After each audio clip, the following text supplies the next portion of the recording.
সেটা নয়, তোমরা তোমাদের সামগ্রিক প্রিপারেশনের সঙ্গে এই প্রশ্নগুলিকে তোমরা ভালো করে দেখে যাবে। হ্যাঁ, তারপর দেখো ফ্যাসেস কথার অর্থ হলো সততা, শক্তি, নিয়মানুবর্তিতা, নিষ্ঠা। এটার উত্তর হবে শক্তি। তাহলে ফ্যাসেস কথার অর্থ হচ্ছে কি শক্তি। এই ফ্যাসেস শব্দ থেকে ফ্যাসিস্ট কথার উৎপত্তি।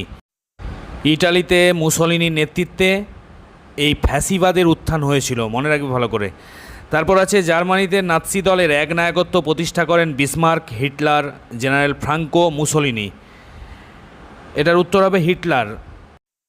ইটালিতে যেমন মুসোলিনির নেতৃত্বে ফ্যাসিবাদের উত্থান হয়েছিল, সেরকম জার্মানিতে নাৎসিবাদের উত্থান হয়েছিল বা নাৎসি দলের একনায়কত্ব প্রতিষ্ঠিত হয়েছিল হিটলারের নেতৃত্বে, ভালো করে মনে রাখবে। তারপর জেনারেল ফ্রাঙ্কো ছিলেন স্পেনের রাষ্ট্রনায়ক, ফ্রান্সের রাষ্ট্রনায়ক, রাশিয়ার রাষ্ট্রনায়ক, ইটালির রাষ্ট্রনায়ক।